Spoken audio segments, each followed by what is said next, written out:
go talk to your VP. And we're like, all right, like, here we go. Like, let's hope we do it. Or the opposite. This is actually my personal favorite, is when like the sales rep goes like, all right, so like, when can we hop on a call to speak with your CFO? And I go, what on earth makes you think? Most CFOs are looking for a 1 to 4 return. We literally only need to improve your metrics by 0.5% for that to happen. The key thing is giving them the resources and abilities to provide that champion that allows it to be easily forward up.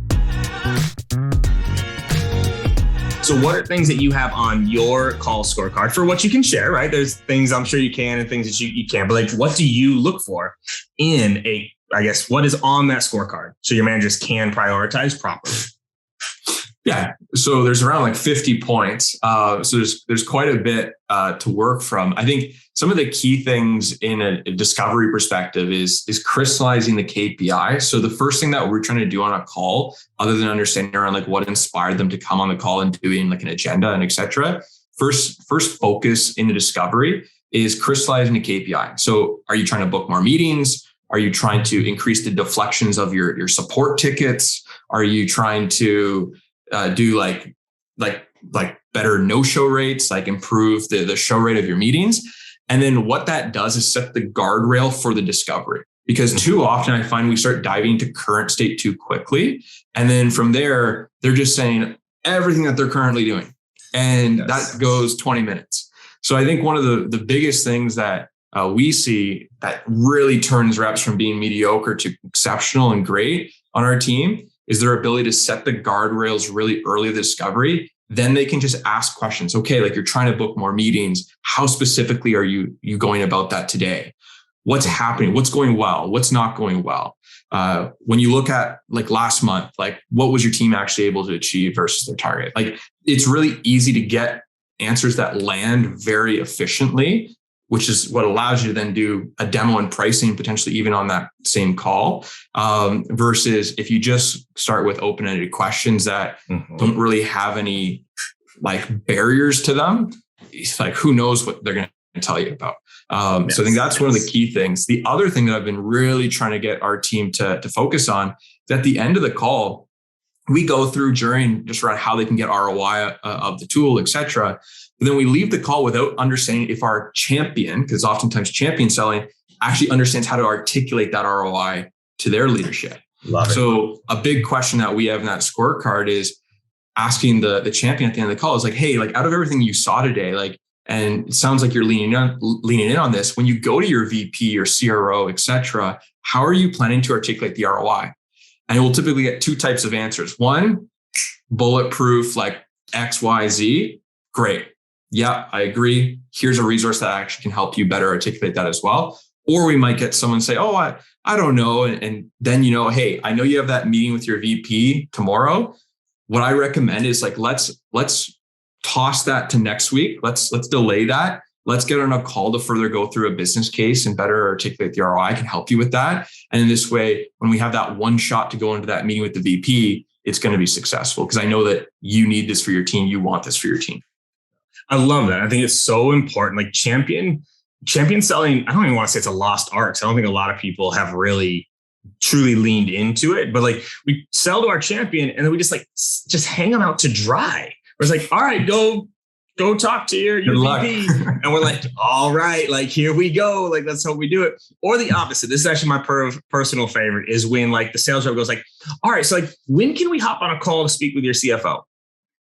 And I go, what on earth makes you think that you will be able to sell my CFO better than me in a 30-minute session, right? Like, they just ask for the top and it's like, do you really want that? That's actually going to make it worse, right? So I love that, right? And so then let's go a layer deeper there. Then how do you work with your reps to support that champion, right? So say they do come back and it's kind of like, well, I guess I'm not sure. Like, I think I'll tell them this or that. Like, how do you help your reps coach that champion and kind of help them buy, so to speak? Yeah, no, great question. So I think the key things is giving them the resources and abilities to provide that champion that allows it to be easily forward up. So we have things like ROI calculators that all we need our champion to really understand is like their key metrics. And then we can automatically calculate that on that call, and we can give them a copy and sort of go through the articulation of it with them. So I almost describe it to like our reps is like, be their sales manager, like exactly what I would ask you, ask them those questions, and come from a place of empathy, of course. But that's the key thing is like enable them with resources.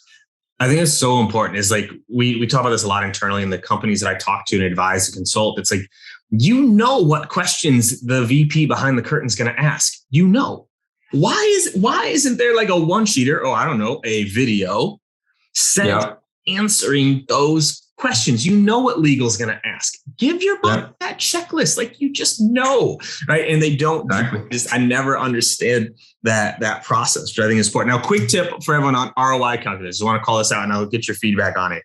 When you're building ROI, you have to build ROI around the worst case scenario you can agree to, not the best case scenario. And reps always do the best case scenario.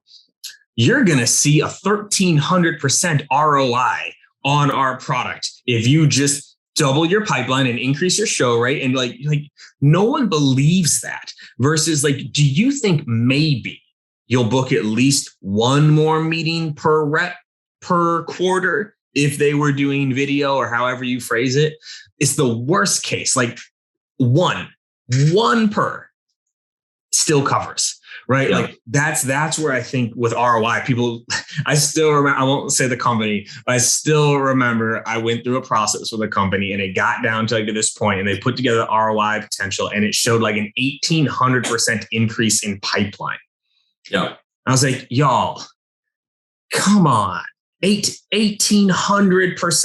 What world are you living in that you think I'm going to 1,800 my pipeline? I would be a billionaire now, right? But like the reps don't connect the dots there. So I'm glad you called it out, but we got to be careful with it. Go ahead. Yeah. Well, I think a big part of it is just asking that individual, like if they have an understanding around like what target returns their CFOs like look for. Right. And a lot of the times, like in a SaaS business, it's like 1 to 4, 1 to 3, right? 1 to 4 is great. 1 to 3 is acceptable. So then if you anchor with one of your case studies to your point and say like, hey, like this is what HubSpot saw. They got a 400% increase. I'm definitely not promising you this, but it does happen. Right. But most CFOs are looking for a 1 to 4 return. We'd literally only need to improve your metrics by 0.5% for that to happen. Like, how do you feel we could drive towards having that 0.5% increase, right? Or what concerns do you have like of us doing that? So I think that's the key thing. Yeah, because that's where you can go takeaway, right? It's like, because if you don't believe we're going to get you a 0.5% increase, we don't even show this to your CFO.